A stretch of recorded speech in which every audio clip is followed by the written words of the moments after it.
یہ درود پاک پڑھے گا اللہ پاک جل شانہ اس کا خاتمہ ایمان پہ ایسے کرے گا 70 فرشتے آئیں گے، شیطان بلیات اس سے ہٹائیں گے، کلمہ نصیب کریں گے، روح پروں میں لے کے جائیں گے اور سبز لباس سبز کپڑوں میں اعلیٰ علیین میں جا کے اس کی روح کو رکھیں گے، اور قیامت کے دن وہ بندہ ایسے کھڑا ہوگا جیسے نبی کھڑے ہوتے ہیں، اور ایسے چلے گا جیسے انبیاء۔ لوگ پوچھیں گے کون ہے؟ کہا نہ نبی ہے نہ رسول ہے، کملی والے کا ایک امتی ہے جس نے یہ درود پڑھا تھا۔ اگلی بات عجیب سنیں، یہ درود پاک جو میں ابھی بیان کر رہا ہوں پڑھتا ہے، فرمایا اللہ جل شانہ اس کے منہ میں وہ نور بھرتے ہیں کہ کیا بنی اسرائیل سے لے کر قیامت تک کے ہر امتی کو بھی نور تقسیم کرے، اس کا نور ختم نہیں ہو۔ اللہ منہ میں نور بھر دیتے ہیں، اللہ دل میں نور بھر دیتے ہیں۔ اور ایک فائدہ اور بتاتا ہوں، اور فائدے ہیں۔ فرمایا جو درود پاک پڑھتا ہے اللہ پاک اس کی نسلوں میں اور اس میں وسعت تونگری کے وہ دروازے کھولتے ہیں جو کبھی بند نہیں ہوتے، کبھی بند نہیں ہوتے۔ یہ میرے بائیں ہاتھ پہ میرے لیفٹ سائڈ پہ چوک ہے، اور یہاں 2 پلازے ہیں، ان پلازوں کا مالک ایک وقت ایسا تھا، یہاں گلبرگ لاہور میں ایک جگہ ہے، وہاں ایک بندے کے پاس جاتا تھا، اس کو 100-200 چپ کر کے مٹھی میں دے دیتا تھا، وہ مالک تھا۔ ایک وقت آیا قسمہ پرسی میں، اور اسی میں موت آ گئی، اسی میں موت آ گئی، اسی میں موت آ گئی۔ جو یہ درود پڑھے گا اللہ اس کی نسلوں میں اور اسے کیا نہیں، اللہ تونگری کے دروازے بند نہیں کرے گا۔ آج تو پتا ہے میں مالدار ہوں، کل خبر نہیں کہ میرے نسلوں سے چھن جائیں اور میری نسلیں فقر فاقے اور غربت میں چلی جائیں۔ آج یہ درود آپ کو عطا بھی کر رہا ہوں، یہ پہلی دفعہ عطا کر رہا ہوں، پہلی دفعہ۔ اس کو ہدیہ بھی دے رہا ہوں کہ میرے حضرت سے، ڈاکیے کی حیثیت سے، کسی بزرگ کی حیثیت سے نہیں، میں ڈاکیہ ہوں، نہ ولایت کا دعویٰ ہے۔ ہاں ایک چیز ہے، کیا کہ آخری وقت میں اگر کلمہ نصیب ہو گیا تو پھر میں بہترین ہوں۔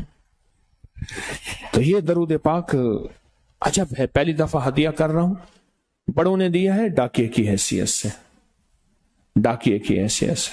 اور اس درود کو زندگی میں ایک دفعہ پڑھ لیں، روز ایک دفعہ پڑھ لیں، اللہ کبھی تونگری کے دروازے بند نہیں کرے گا، انشاءاللہ انشاءاللہ انشاءاللہ۔ یہ درود اتنا طاقتور ہے، تونگری، مال، دولت، رزق، عزت، صحت، وقار، شان و شوکت، اللہ تونگری کے دروازے یعنی اس چھوٹے سے وعدے کی گہرائیوں میں جائیں۔ آپ نہیں جا رہے، توجہ نہیں کر رہے، اللہ کبھی تونگری کے دروازے بند نہیں کرے گا۔ وہ تونگری سے مراد روز رزق ہے، وہ صحت ہے، وہ عزت ہے، وہ وقار ہے، وہ معاشرے میں شان و شوکت ہے، وہ زندگی کا کوئی نظام ہے، اللہ کبھی تونگری کے دروازے بند نہیں کرے گا۔ یہ ایک درود ہے، اور فضائل درود شریف میں شیخ الحدیث نے اس کو لکھا ہے، یہ ایک درود ہے، وہ اس کے عجیب کمالات ہیں۔ اکثر میں نے آپ کو دیکھا نا، درس میں شروع کرنے سے پہلے میں یہ پڑھتا ہوں، اور میری زندگی میں ایک واقعہ ایسا ہے کہ میں نے اس درود کے فوائد بیان کیے ہیں، زندگی میں صرف غالباً ایک بار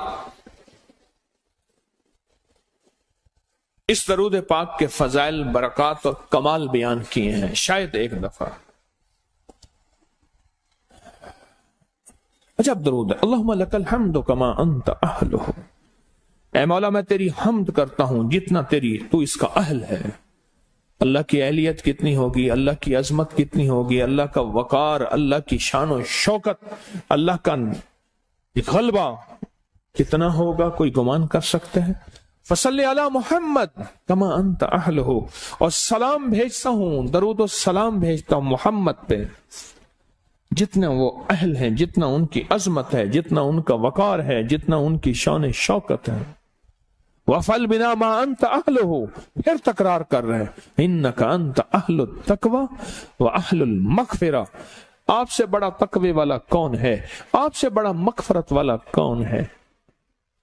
یہ درود پاک جب بندہ پڑھتا ہے، میں نے اس کے فضائل بتائے تھے، اس کے کمالات بتائے تھے، آج میں اس کے صرف 2-3 فضیلتیں بتاتا ہوں، پھر ہم اس کو مل بیٹھ کے پڑھتے ہیں۔ اور میں جب یہ بندہ درود پاک پڑھتا ہے جب اس کی موت کا آخری وقت ہوگا، موت کی آخری ہچکی کو ذرا غور سے سن، موت کی آخری ہچکی کو ذرا غور سے سن، زندگی بھر کا خلاصہ اسی آواز میں ہے، زندگی بھر کا خلاصہ اسی آواز میں ہے۔ جو بندہ فرمایا یہ درود پاک پڑھتا ہے، یہ درود پاک، موت کے وقت اللہ جل شانہ 70 فرشتے ایسے بھیجتے ہیں جو اس سے آفات بلیات شیطان کو دور کرتے ہیں، جنت سامنے کرتے ہیں، رحمت سامنے کرتے ہیں، اس کی روح پھڑکتی ہے اور اس کی روح کو کلمہ نصیب کرتے ہیں، دیدار مصطفیٰ کراتے ہیں، اور فرشتے اپنے پروں میں لے کے اللہ کے حضور جاتے ہیں اور اعلیٰ علیین میں اس کی روح کو رکھ دیتے ہیں۔ ایک فائدہ چاہتے ہو خاتمہ ایمان پہ، اللہ میرا کر دے، اللہ آپ کا کر دے، ساری زندگی کا کھٹیا وٹیا، ساری زندگی کا نچوڑ۔ میں اس دن ایک جگہ گیا، بہت بوڑھا آدمی، بہت بوڑھا آدمی، مجھے کہنے لگا ابا جی کو سمجھائیں۔ ابا جی سے نماز گئی، ابے سے تسبیح گئی، سارا دن اس کے ساتھ غیر محرم کے ساتھ سارا دن موبائل پہ ابا لگا ہوا ہے۔ ابے کو آپ ہی سمجھاتے، ابے کی جو پینشن آتی ہے 50,000 سے زیادہ، وہ بھی وہاں لگی ہوئی ہے اور سب کچھ ختم ہو گیا۔ ابا بالکل نہ ملک ملک اتے مال دے، نہ زال دے، نہ بال دے، ہر دم خدائی خیال دے، پتہ نہیں کہاں کہاں ابا گھوما ہوا ہے۔ اور کچھ ہی دنوں کے بعد اسی حالت میں ابے کی موت ہو گئی۔ اللہم لک الحمد کما انت اہلہ فصلی علی محمد کما انت اہلہ وافعل بنا ما انت اہلہ فإنك أنت أهل التقوى وأهل المغفرة۔ وعدے انشاءاللہ پورے ہیں، کیوں؟ وعدے کرنے والا سچا، وعدے سچے، وعدے کرنے والا سچا، وعدے سچے، اور انشاءاللہ اگر ہم سچے نہیں تو کلام سچا۔ ایک وقت آئے گا یہ سچا کلام پھر سچا بنا دیتا ہے۔ کہا سن لینا، پہلے ریا آتی ہے، پھر اخلاص آتا ہے، پہلے عادت آتی ہے، پھر عبادت آتی ہے۔ عادت تو بنا لے،